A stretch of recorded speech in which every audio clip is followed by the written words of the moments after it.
Hello everyone, my name is Greta and welcome to my video. Welcome to my channel if you're new here. I wanted to make this video to introduce you to my journey into fitness and how I kind of got started into all of it. And before I do start on my story, I just want to put a disclaimer out there that if you are somebody that has an eating disorder, had an eating disorder, and anything in between of that, if you feel like these kind of stories, they might trigger you, anything like that, I really urge you to click out of the video. Don't watch it because it's just not good for your mental health, especially if you feel like, if you have even an inkling of an idea that it might trigger something, just click out, don't watch it. So, my story started in terms of like health and fitness when I was 14. Before I was a sophomore, I want to say I was like a sophomore in high school, 14 or 15, and I had always felt a little bit out of place. I wasn't like overweight, but I was like kind of on the heavier side. I was like a size 8, I think, in middle school. And I just always felt really out of place. I felt like I didn't look like everyone else, and all the other girls were a lot thinner than me. But I also didn't let that stop me from anything. I still enjoyed my time with my friends. I enjoyed going out. I enjoyed like going to restaurants, and I never let that stop me. But it was just like it was like thoughts that I had in the back of my mind. And once I became a sophomore, it just kind of started like happening more and more. So end of sophomore year, I decided I was going to make it a goal of mine that summer I was going to get healthy. I was going to transform my diet, not even my fitness, because I was not into fitness at that point, but I was going to get into fitness, and I did. I started going to this little gym at the apartment building where I lived. I would go there once a day for like half an hour to an hour, and I would walk on the treadmill. Eventually I built up to running on the treadmill, and I kind of just started cleaning up my eating a little bit. I started becoming a little bit restrictive at this point, but it wasn't anything, big. And I became very picky about my foods, and I became very aware of, calories and foods. But again, I wasn't calorie counting at this point. I was just monitoring my food. And by the time I got back to school, I hadn't really seen any of my friends during the summer, and when they saw me, everybody was in shock. They were praising me, they were congratulating me. Good for you for sticking to this, you look great, good for you for transforming yourself, all of this stuff. And I was feeling good. It made me feel great for getting all of this praise, for all of this hard work that I had put into that summer. And I had lost, I think, close to 15 pounds. And first day of school, this guy comes up to me, and he's in my grade, and I wouldn't call him a friend. He was more of like, we just had mutual friends, so we kind of ran in the same circle. And he came up to me, and he's like, hey, you look really good for you. He's like, but you shouldn't stop now. And I was like, wait, what? And he's like, you would look so much better if you lost like 10 more pounds. And with the mindset that I had back then, instead of like, I don't know, it didn't even make me feel upset. Instead, I was like, yeah, that makes sense. Absolutely. Like, why would I stop now? Why wouldn't I continue to lose weight? Because if these 10, 15 pounds that I've lost now made me look good, another 10 pounds will only make me look better. So then I started amping up my workouts, because anybody who's dieted knows that you hit plateaus along the way, and I hit a plateau. So I decided that the only way around it was to amp up my workouts, and I started working out twice a day. I would wake up in the morning, 4:30, I would go to the gym, and it was about an hour and a half on the treadmill, literally drenched in sweat. I would go home, shower, change, go to school, and then I would come back home, go back to the gym, shower, change, homework, sleep. And repeat over and over and over again. And I became religious about this workout. If I missed a workout, there was no dealing with me. I would start having almost like anxiety for missing a workout, and I would become so irritable because I felt like if I missed the workout, all of my progress will go away. I will gain all the weight back. And this went on for a while. I continued losing weight, and nobody noticed. Nobody ever really said anything, even if they did notice. I was becoming more and more restrictive with my food. I wasn't eating in school anymore, and if I did eat, I would bring like an apple and like a Lara bar or something, and that would be it. That's what I would eat from like 8 o'clock till, I don't know, 2:30 when I got out of school. That would be the only thing that I ate.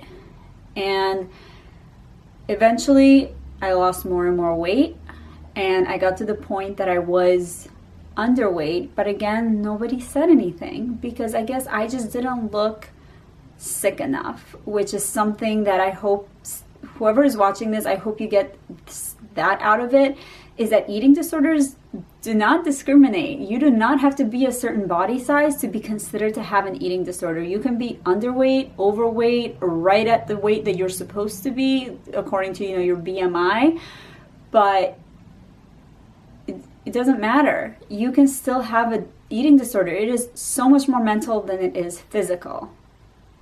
So, senior year comes around. I actually bought my dress online, and I believe I bought like the smallest size that they had available, and the dress came and it fit when it originally arrived. My grandma was going to fix some stuff up though that I didn't necessarily like on it, because she was a seamstress like part-time, and she was going to fix it up. And I remember trying the dress back on like a few days later when she had done some alterations, and not a few days later, it was probably like a week or so later, and it was loose. So again, nobody thought anything of it. They fixed it up. I went to prom. I had a pretty good time, and that was kind of like I was still in this pattern. And then when college came around, it all became a lot more difficult because it was a lot more demanding. My classes were a lot more demanding than they were in high school. So my fitness kind of took a back seat because I just didn't have the time to do it all. And that's when the cravings came in. And I started eating a little bit more. I was eating at the cafeteria in school when I was talking to friends, and I started feeling uncomfortable. And mind you, all through my, from sophomore year to senior year, I really alienated all of my friends. So I was kind of excited that I was meeting new people at college. But when I started feeling so uncomfortable, I started reverting back to my old ways, only I didn't have time to work out as much as I used to. So I'm like, if I can't control my workouts, I have to control my consumption. Restricting was leading to binging. Every time I would try to dial in my diet, I would try to, eat, I don't know, I would eat like oatmeal, and then I would eat like lettuce and whatever. It backfired because in 2 to 3 days, I would binge, and then I would feel bad. So that's when I went into a binge purge period. I was still restricting, but when I did binge, and I would go all out, and I want to mention that I know a lot of people, they say like, oh, I have binge eating disorder. I ate an entire bag of chips the other night and I couldn't stop myself, or like I ate a whole bag of Doritos and I just couldn't help it. That's not what binge eating is. Binge eating is this out of body experience. I would literally have like an entire bag of like family sized chips, and then I would have ice cream, and then I would have pretzels or crackers, and then I would have Oreos, and then I would look for leftovers, and if there was like Chinese food in the fridge, I would have that, and I would feel shameful. I would never have a binge episode if somebody was at home. Usually when I had them, I would go to the grocery store and I would usually buy like chips or whatever, and if somebody was at home, I would actually start eating the food before I even got home, because I was so ashamed of eating this food, because I was just deemed as this like healthy person. I was the epitome of health because I was thin, and because I worked out, and because I only ate salad and oatmeal. So people just looked at me a certain way, and I was so worried that if they saw me eating this food, I would, you know, they just like wouldn't see me as this like healthy person anymore. I would like lose that title, I guess. So I would hide it, and I would wait until everybody was out of the house, and I would go into these binge episodes, and I would then hide the wrappers because I didn't want anyone to see them. And I would like try to shove it as far down as I could in the trash can, or I would put paper towels on top of it. And then obviously, you know, somebody would wonder like, oh, well, I thought we had a bag of potato chips, or like I thought we had a thing of Oreos. And nobody would look at me because I'm the healthy one. I wouldn't eat that kind of food. And, you know, I would just like shrug and be like, I don't know. So this went on for about, I want to say 2 years, and I was miserable. Bulimia is, it was more draining to me personally than restricting. It took a toll on my health. I completely isolated for a good chunk of it. There was only a couple of people that I still talk to, and I never came forward. I never felt like I could tell anyone about what I was struggling with, and I felt really alone. And then it happened, I remember waking up one day, and I remember just wondering, what am I doing? Because I'm weighing myself every single day, twice a day. I'm crying if I gain, you know, 0.1 pound on the scale. I don't see my friends. I don't go out to eat. I'm not enjoying my time with the people that I love.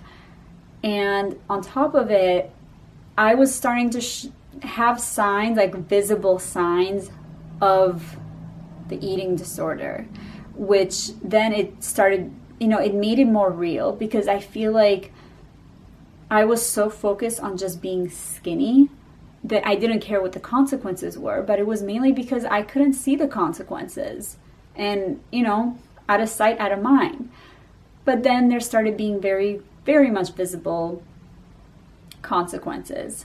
My hair was falling out in clumps, and I literally remember I wouldn't even brush my hair sometimes because I hated seeing it, the strands fall out. And in the shower, I would wash my hair, and when I would like try to get the loose strands off, I would close my eyes so I couldn't see it, because it freaked me out, and it scared me. It scared me because it was becoming so real about what I was doing to myself, all for the purpose of being thin, of having a thigh gap.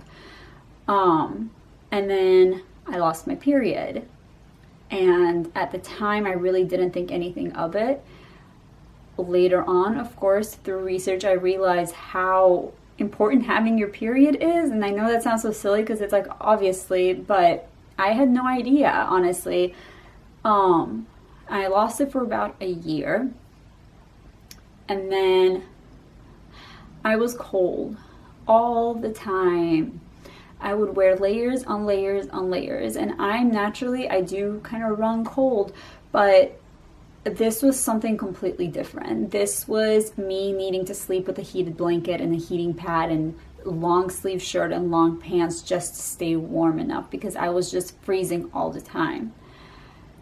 And then my skin started like cracking open. Like I remember I would get all of these like blisters almost all over my fingers because my skin was just, it wasn't receiving the nutrients that it needed, and they were painful. Like I couldn't really touch anything, and it was horrible. And on top of it, I was fatigued. There were more days than I could count that I didn't want to get out of bed. I was too tired to do anything. So between going to school and working out, that's all I had the energy for, because I was just too tired. So through experiencing all of these symptoms, I kind of had like this sit down with myself, and I'm like, what am I doing? Because when I started this, it was meant to be for health. It was meant to be as skinny as possible, to take up as little room as possible. It was meant to be to feel a certain way. And I felt miserable. That was not the goal. And I kept waiting to hit this weight where I would be happy. And whenever I would hit that weight, I still wasn't happy, so I would decrease the weight. And still wasn't happy because that's just not how it works. And I realized like I needed to change. I needed to change something if I wanted to live a happy life. So I started turning to Google. And first I really started researching my eating disorder, my eating habits. I learned everything I could, and it scared the shit out of me. It really did, because I started seeing just how bad cases were of eating disorders, and it opened my eyes to a lot. And then I started, this is around the period I think that I got on social media, and that's when I started seeing these women that were fit, they were healthy, they appeared happy. I don't know if they were actually happy, but they were fit, they were healthy, they were strong, and I'm like, I want to be like them. I don't want to be this tiny little, I don't want to be super, super tiny. If that's your natural shape, that's great. But that is not the body that I naturally am. I can gain muscle pretty easily. Like my thighs are naturally bigger. I'm not supposed to have a thigh gap. So I made a point of, one, I listened to kind of everything that I read online, and I stopped working out. I gave my body the rest that it needed, that it had been dying to get, that it was crying out at me to get, because I couldn't remember a period from sophomore year of high school that I wasn't tired, that my body wasn't achy. So I gave it rest, and I didn't work out for about 3 to 4 months. I stopped tracking my food. I stopped making sure that I was only eating a certain amount of calories, and I stopped weighing myself, which is probably the hardest thing I ever had to do, because I could feel myself gaining weight. I could feel myself no longer fitting in these like size 00 pants, and it was hard. I'm not gonna sugarcoat it and say like, oh, I felt great, I had this newfound life. No, it was hard. It was one of the hardest things I ever had to do. But about 3 to 4 months after, I was feeling good, and I made the conscious decision that I would start to work out again, but I wanted to get a plan. I didn't want to just start doing cardio for 2 hours a day again. And that's when I found the Kayla Itsina's BBG guide. That was like my introduction into weightlifting. I did that, I started feeling good, and I wanted to take it up a notch. And that's when I watched Nikki Blackketter, and I think Whitney Simmons was on YouTube at that point. So I started watching their videos mainly, and I got workout ideas. And I enrolled myself. I got a gym membership. And fortunately, my gym offered at the time, when you sign up for a membership, you would get 2 free personal training sessions. And I took full advantage of those sessions. I met with my trainer. It was a 5:30 a.m. training session, and he said, what do you want to accomplish? What are your goals? And I told him, I want to start lifting weights. I want to get comfortable in the weight area. He had me do TRX cables. He had me do kettlebells. We did dumbbells. We did cable machines. We did the battle ropes. Anything that I had basically never tried. It was so out of my norm, but I loved it. And it definitely, it got me a little bit more comfortable. And of course, it was still a little bit uncomfortable once I went in on my own, but what really helped me is I would get these workout ideas by watching other people's YouTube videos, and I would write all the workouts down on my phone on like the notepad, and I would jot all the workouts down, the reps, the sets, and I would practice them honestly at home just to make sure that I understood what the workout was. So I understood what a shoulder press was. I understood what the form should be for a deadlift. And I would go into the gym, I would keep my head down, get in, get out, and I still kind of have that mindset, honestly. I sometimes still have that paranoia that I feel like everybody's watching me, when in reality, nobody's watching you. Everybody's too focused on their own workouts. but that's just the mindset that I have sometimes. So usually I have my headphones in, I'm blasting music, I get in, I get out. So I was training on my own for about 6 months, and that's when bodybuilding was really, really big at the time. And I'm like, maybe I should do a show because these girls look amazing. So I hired a coach. Stupidly enough, did not really do my research. He was mainly like a bodybuilding style coach, and originally I was fine with it, don't get me wrong, but he never changed my workouts in the 6 months I worked with him. I literally was on the same workout plan for 6 months. He increased my cardio a lot, and I was getting absolutely nowhere. My weight hit a plateau, and no matter how hard I tried, he kept increasing my cardio, increasing my calories. I was starving. And then I'm like, why am I doing this? What am I enjoying? So I basically reached out to him. I told him, this isn't working. I'm not seeing any results, and I'm honestly feeling terrible. I'm losing my motivation in the gym, and I just didn't want to do it anymore. So I stopped working with him. I kind of started figuring out what my style of working out is, because I was really, I kind of was going with what everybody else was doing. So if everybody else was lifting heavy, my goal became to lift heavy.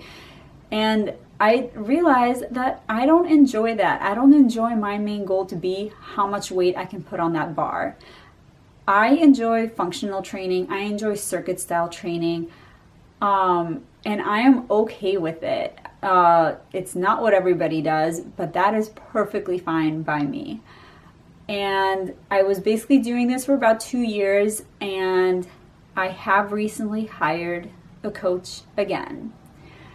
Only this time it is for lifestyle purposes. It is not with thought of wanting to compete, because as of right now, never say never, but I just don't see a point in it, because I feel like it does more damage to me, especially with the obsessive mindset that I have.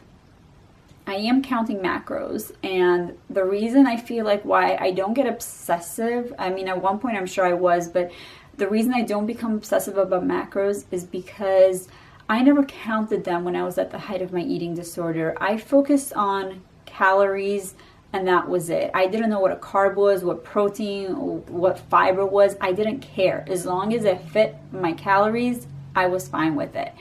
And when I learned about macros and started counting them, I realized the importance of it. And this is something that I've learned even more with working with this coach, because for a long time I was sticking to a certain range of carbs, and I was afraid to go up. And she has just opened up my eyes to, first, how much I can consume. And the more I have been eating, the better I have been feeling, the more energy I have, the more motivated I am at the gym.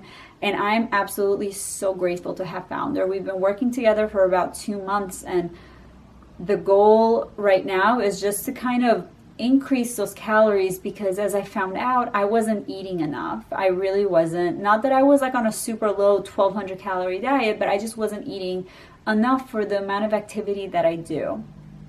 So my goals are still kind of up in the air. I haven't quite decided where I want to go, but I just knew that I was kind of going through this phase of yo-yoing with my diet, and I just needed somebody to guide me. And I'm so grateful that I found her. I'm still doing the same workouts that I have been doing, but I've been feeling so much better. And on top of it, I take, workout classes at a gym. I do ballet, I do yoga, and I mix everything up. I keep my workouts as interesting as possible and kind of do what I feel as well. But I do usually stick to 2 upper body, 2 lower body, and then I stick to 1 like a functional training style, like ab focus kind of thing. And that usually is in the middle of the week, just to give my body sort of a break. But yeah, so I look forward to, I do plan on kind of documenting my journey working with my coach. And then I look forward to making videos very soon on some reviews, and then also just on a variety of stuff. But hope this video is not too long. Thank you so much for watching. Please subscribe. please hit the like button and hit the bell so you get notified when I upload my next video. And until next time, bye!